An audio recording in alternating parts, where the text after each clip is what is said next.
Great. Hi, everyone. My name is Michael Sladek. I'm a filmmaker, and I work for an organization called SAG-Indy, which I'll be very brief about and tell you folks what that is.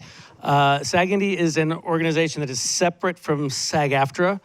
What we do is we go out into the independent film world and work with low-budget independent filmmakers on working with union actors. So, any filmmakers out there, you need help, come to us. That's it. So, welcome. Yeah. You have a question? This is obviously the cast and director-writer, part of the cast and director-writer of Abundant Acreage Available. So obviously you've made a film for the tweens demographic. So I think you're gonna sweep him up at the MTV Movie Awards, obviously. Best fight. Actually, you know, we debuted at Tribeca, and a friend of mine brought his 19-year-old daughter who brought 8 of her friends.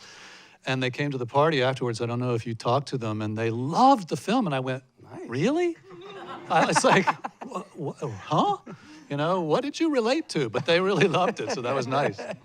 Good. Well, there you go. You never know. So let's start at the obvious spot. What was the origin of the story for you? It actually started because I saw a photograph in the New York Times of 3 older men walking across a field in Poland, and they were brothers. And I think the real story was that they had been displaced during the Second World War and had come back. But it was this photograph of these 3 older brothers and huge field, and there was just something very evocative about that idea of land and older siblings. So that's where it first started. Really? Wow. Yeah. Oh, okay. And how did you guys get involved? Let's start with Amy. I was sent the script about a year before, right? About a year before we actually filmed it. And it was, I was a fan of Angus's, I still am. So it was, you know, something I was really eager to read, and I had also never played a lead in a film, so I was curious to see what that would be like. Who wouldn't? No, I'm kind of good with my 2 scenes in these other movies. So, but to be honest, it also was a story I didn't want to touch with a 10-foot pole because I was going through a little bit of it in my own life with my own sick, dying father. But I'm grateful Angus really couldn't get the production going for a year. So in that time, as I was able to process my father's story and my story to that, and suddenly this was like a great place to visit, you know. Dying is easy, you know, dying is hard, death is easy. I've learned there's actual real beauty to it. So I was able to face this project with that courage. So thank you. Oh, please. Way to bring the room down. Sorry. Yeah. I was directing a play in Chicago, East of Eden, the John Steinbeck novel. And one of the actors in it, Francis Guinan, who's in the movie, said, we're working together in a film. And I said, no. He said, oh, you should have heard by now. And apparently I hadn't. So I got the script a few days later. And I guess it was predestined that I was going to do it. And I read it and I loved it, you know. And since Amy was in, we were friends many years ago, and used to hang out on my roof. So that's why I did it. I loved Junebug, and I just jumped at the opportunity to do something this juicy. And another actor, Tim Kinney, helped be a liaison, a matchmaker for me to get it to Terry. It was easy, really. I mean, I would have done it anyway. So there's when I was watching it, I obviously thought of there's this long tradition of films and theater about farms and land and houses and passing them down through generations. I'm wondering, were there any specific influences for this piece? No, not really. I mean, I'm influenced by all those great writers you're referring to, I think that you're referring to, and but for this one, not specifically. I mean, there's one shot when they're burying him at the end, and it's all close up, and then there's a sort of a wide shot of the 3 of them and the farmhouse, and I always think of In Cold Blood, but you know, that's the only one that I think when I I think about that. But no, there wasn't really. I wasn't thinking in the tradition of anything else really. Now, it's obviously a very character-based, very actor-based film, driven film. Did you guys rehearse? Was it just show up and do your thing? Like, what was the process? There wasn't enough rehearsal. We didn't have, we were shooting in how many days? 17. 17 days. But it was one location, and we rode together for an hour and a half in the car every day, Amy and I, so we would run lines that way. We felt a little rehearsed, and then Angus was incredibly patient with us to get it comfortable before we would shoot it.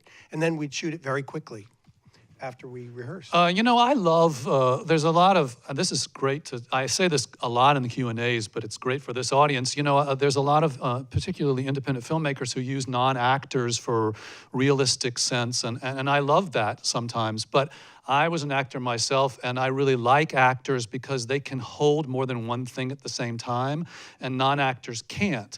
And I really needed actors with chops because we only had 17 days, and there's a lot of dialogue and a lot of history in these characters. So they had to quickly form a family that they've been around each other for 50 years.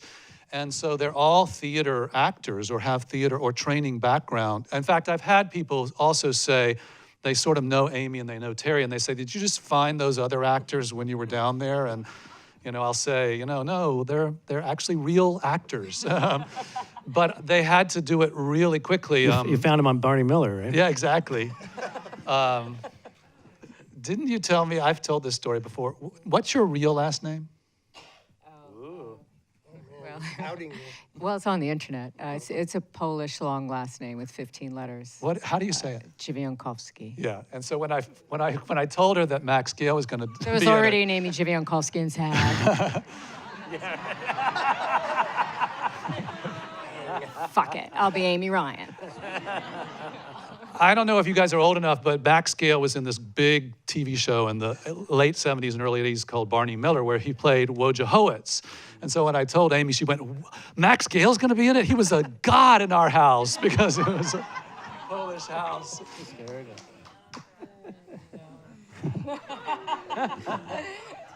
So now the film focuses obviously on one specific generation, and there's no other older folks. I mean, they're referred to. There's no younger folks that show up and, Mom or Dad, well, there's nothing of that. Was that always your intention from the get-go, or did it kind of get whittled down to that? No, it was my intention. I just thought older siblings was very fascinating to me, and it's not often. You don't see that quite a bit.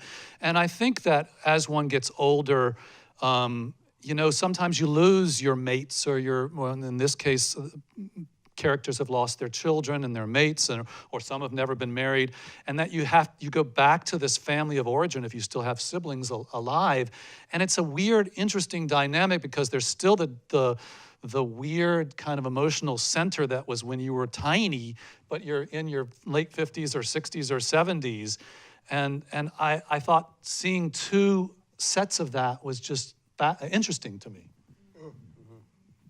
And playing them, did you guys individually or together or not at all create backstories for yourselves? Like more detail than what is obviously on the page?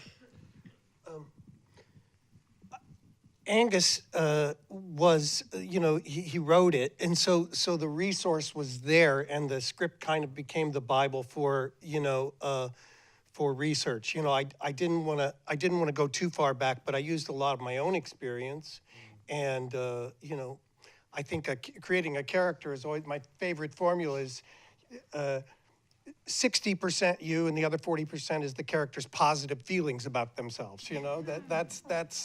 That's what I go on. And it was all there though. There was so much there already that I think filling it out was the main thing.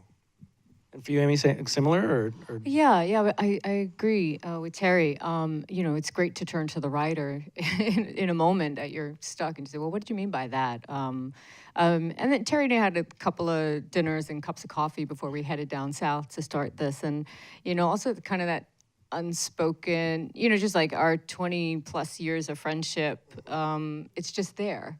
So that history and that trust just comes with you. It felt the same when having to work at such a clipped pace. It was easygoing between that world. And Angus, were you aware of their long-running friendship before you cast them together? No, not before. Not until I cast Terry, and then they told me that they knew each other, which was great, because that's great.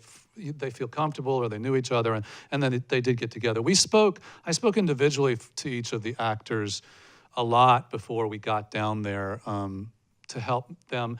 And I always think that, what I generally will say to an actor is, this is what I think is going on with the character, but if it doesn't feel right to you, just disregard it, because I know, I know the creative process being an actor myself, and you don't want someone to impose their viewpoint. So we would say things like, obviously their mother died at some time, and I would say, I have a feeling that she probably died when Tracy was like 12 or 13, that something, feminine didn't get fed that would have, or introduced her into that, aspect of her life. But I would say, if that doesn't sound right to you, just make up whatever you want, so. And I also find it, one of the most interesting things to me was the male characters are such wounded men, which we're used to in film and theater, obviously a lot of wounded men, but they're usually drunk and angry wounded men. In this case, they're all sober and sort of seriously weak wounded men, in opposition to this kind of strong, fascinating woman who's putting up with a lot of shit. Was that, again, like already from the beginning, you were working with that from the get-go? How much of that was brought to the set by the actors, et cetera? Well, I wouldn't say that any of the characters are less wounded than any of the other characters, and certainly there's a way you could look at Terry's character as being a very strong character in his beliefs and in his, he's chosen to live a sober life after having an addiction, and I think that's like the greatest heroism. But so I think more in terms of everybody's wounded and everybody is vulnerable and everybody's strong and everybody, I think more generally, it's interesting to me being a male writer at this time where we really want to see, female stories and female directors and female writers, and then to see some of them, like I just watched Top of the Lake, which is Jane Campion, and it's got these two great female protagonists, and I realized that, I don't even think of it like, oh, it's female, or it's, I just think once you become human, it's universal. That's why we believe in art. And I think the problem has been that some, male writers have been the dominant thing, that they've just written less, rounded female characters, which I've always found is harder to play a less rounded role than a well-rounded role, Yeah, in terms of these characters all have wounds, that are pretty hard to recover from. My character was responsible for the death of his little boy, and so that's something that's a rich landscape of nuance, the strength that he has to realize that we aren't owners of the things that we have, that these things pass through us. The land, our property, everything is just, we're a tenant, we're a steward for a time. I think the fact that he has the strength to realize that comes out of the scar that, created his sober self, and his religion. Religion is a very difficult thing. It's a very difficult topic nowadays, and it was difficult for me, as you remember. I'm not particularly religious, but Angus wanted to take it very, very seriously as a real strength, a person that could pray in a real conversation with a God that they relied upon and heard back from, So I think it was refreshing in that respect. Yeah, it's a character that, I mean, by and large, the people that will go see an independent or art house film are going to be, I can generalize, leaning towards the liberal sort of intelligentsia. They're not going to be like these people generally. They're not going to, these characters are not going to show up and see a lot of independent film. And deeply religious, deeply Christian Southern people are so, I would say generally, the audiences would judge that character really harshly, really quickly. And I wanted, and it's not the way I feel, but again, I wanted to see what's the humanity in that person. He obviously loves his sister, but he also abuses her in some ways, and and treats her in ways that most of us would think would be terrible. But that is interesting to me too, to try to portray that character, which I don't go along with what their viewpoints are. What led them to that, and how do they feel, again, humanly. What? Tell me about the last burial scene with the 3 urns. It's a really interesting scene. The fact that you guys are both crying and giggling is such a great choice. I'm curious again where that originated and how you worked with it. Well, the origin. I mean, how did you? I guess you want to start with Angus's You idea. answered. We let the guys talk on this. Yeah. That was I really enjoyed playing that scene. I personally am someone who does get the giggles in appropriate times at funerals and such, and so that's something I have experienced that moment. And it's also, I find, such a heartbreaking scene because Charles and Tracy have such a connection. They are really good for each other in many ways. So I think also because we didn't have a lot of time, we got to do it quickly and not labor it, and before it was too shticky, and and I think we really did 1 or 2 takes forget which was which in terms of just props and continuity. And also, I mean, those scenes, I mean, I really commend Angus because there are multiple characters in a scene, staging it and keeping it interesting and alive. It's really hard to do, especially when you're outdoor in the elements and the sun is setting, and but somehow we were able to grab all the pieces. Yeah, there's something that's very surreal about seeing someone that you loved and talked to and grew up with reduced to dust. Just a pile of dust in an urn. And I mean, I think it's so absurd to lose track of who's who and things like that that one would have to laugh. My father died 2 weeks ago, and Sorry. Oh, well, thank you, but he made it 96 years. That's pretty good. But he was in a Cubs outfit in his coffin, and my brother and I came in. I swear to God, I mean, that's what he wanted. And so he's got a Cubs hat and a Cubs coat, and there's a flag they put across him, like, "Go Cubbies," And we laughed. I mean, we were laughing hard, but it was also, really, that was our dad, So it's very mixed. You go back and forth. And if you can capture that, I think you're just right on when you say it was so cold. It was so, we were under the gun. And Steve Coulter is such a fine actor, and you two together, they just started playing, and it really happened. And I'll say too, Steve, it's really not in the text, but I said to Steve, I think that character is drunk. And I said, I don't care if anybody who watches it ever figures that out, but it's kind of the way he's sort of like, if you watch it, if you were to see it again, which I hope you do, it opens this Friday for 1 week only at Cinema Village. He kind of, when he sits down, he kind of passes out a little bit. It's also why I think he starts giggling, and I think that he's got these little bottles in the car that he's been drinking, and when he mentions. I never knew you gave him that direction. That's great. No. I did. And I'll say one other story about Amy, who was fantastic to work with. If you ever get a chance to work with her, she's fantastic in every way. But there was one scene, and it's the scene when after Tom falls in the field, and she's talking to Hans, and Hans talks about, how many bones have been put in this ground.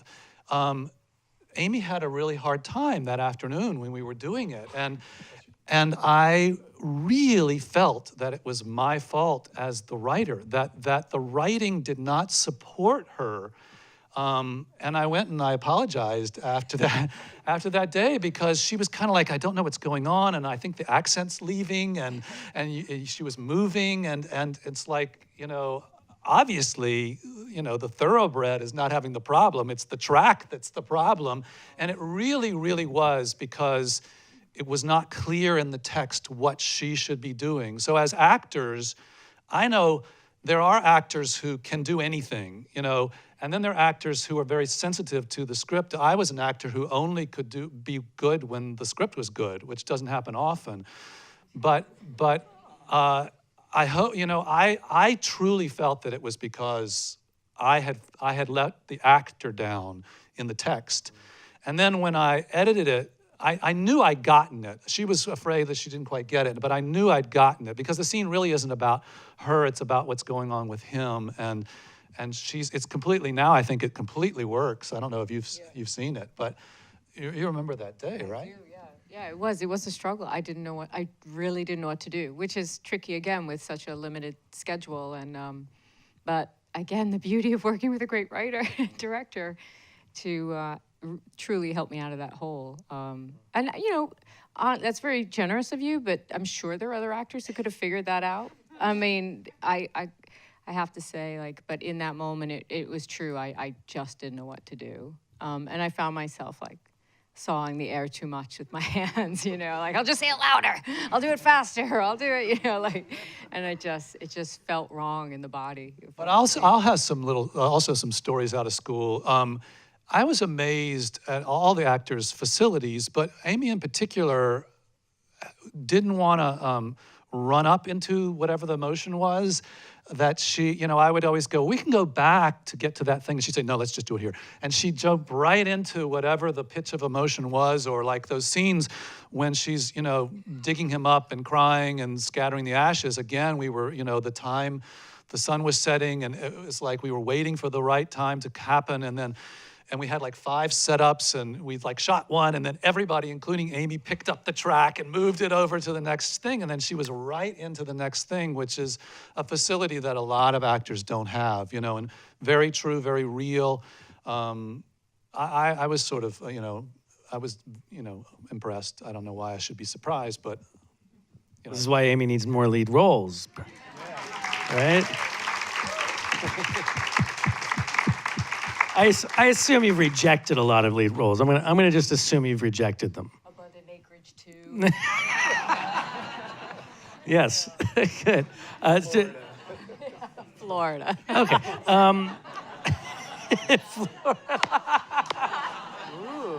The road trip. I like it. Yeah. So Francis is in that scene in the scene where he falls it's a ferocious, fascinating performance. I mean, schizophrenic, all kinds of shit going on. What can you? I mean, he's not here obviously, but can you talk about how he jumped into things, how he got this character together? Well, he did tell me that he had 5 friends who had had strokes, including Martha. So he knew people who had gone through it. Because he's having a stroke, obviously, at that time when he starts to go off. And that's the scene with that character. To me, you see the pain of someone whose body and mind is out of his control, but then he has consciousness of when it happens, when she reprimands him and says, you can be nice, be nice. And there's that shot of him, which I think he's so beautiful, where you see the man he was realizing it and saying, okay, I'll be nice. And then he can't control it again. So again, he's, I don't know if you know him, Francis Guinan. He's, with Terry, helped found the Steppenwolf, and is incredible. He's gets audience applause in Chicago where he performs. In fact, I have one friend from Chicago, and I would tell people, when we were before we shot the film, oh, I have, you know, Amy Ryan and Terry Kinney, and everybody go, oh, great. And then this one, and then I'd say, and these other actors, and they go, oh, that's interesting. A lot of people didn't know their names, but I have one friend from Chicago, and I said, you know, Amy, Terry, oh, great. And I said, and Francis Guinan, and they said, you have Francis Guinan in your film? I mean, it was like, you know, Laurence Olivier is in your film? I mean, he's really such a fine actor. He has a real reputation in Chicago. He's done literally hundreds of plays there, and he's just got chops. He's bold, he jumps right in, and he has no fear, none whatsoever. And he's so funny. I mean, he would just make me laugh more than I had to cut a lot of it out. He just would make me laugh. He has his funniness is like, you know, it's like Robin Williams or Charlie Chaplin, just somebody who has this thing that vibrates and I respond to it. Even when he just really made me laugh. Was he improvising much of that, or was it all written? Really? It's all written. Wow. Oh, amazing. So one last question. So one expects her to jump in the car and take the freak off. To finally just be like, you know what, brother, bye-bye. Do you think she does it ever? I mean, we don't want to give away the next, you know, part two. Yeah. Personally, I don't think she. I really think people change. Like if the meter goes like that, I feel like that it always just settles back down here to like 1-2 degree of change. So it was big enough for her to spread the ashes in the field and just feel some peace with. I just feel like she's walking to that house. She might be there another week. She might be there another year. But I feel like she's free of her rote routine, her life, her chores, her looking down at making lunch, tilling the field, doing, you know. She's kind of open to what's next, slowly, a little bit, you know. Yeah. But I think they get a place together. Who? These two. In Winston-Salem, you know, in the more Tony part of Winston-Salem. And, you know, they go to the little wine bars and stuff. I don't think, farming's done. They're done with it. There was a draft of the script where she did get in the truck and leave, and then I just thought it was too movie. It's what you want to happen, like, you know, Thelma and Louise, you know, I mean, all right, damn, and you know, see a shot of her with music in the radio play. Right, but then she realizes that all her stuff is at home. I thought if that character was real, if Tracy was a real person, she would not leave. For one thing, she's going to face her brother, who's going to be not happy that he's just scattered the ashes. And that also tells us something about her. Now, there was in the script, part of the script was she looked up and saw her brother in the window, and he sort of just nodded, and they had a little acceptance. And I cut that out in the editing because it was like she doesn't need her brother's approval. It created another layer of her character that she was doing it on her own volition, because that's what you want her to fight back through the whole film. You want her to, you know, call up her lawyer and say, wait a minute, even though I'm adopted, I still have some rights here, you know? You want her to act like typical movie characters act, and yet I wanted to try to do something I felt was a little bit realer to those people. I've had some people watch the film and say, you know, there wasn't enough emotion, and I wish there was more, you know, drama and everything. And I said, and I would say this to the actors, I said, these aren't like volatile Italians. These people, and it doesn't mean that they don't feel everything, but again, this was the actors, what they brought to it. It's like all that feeling is inside of them, but they're not histrionic people. They smoke when they're upset. You guys are definitely not volatile Italians, it's obvious.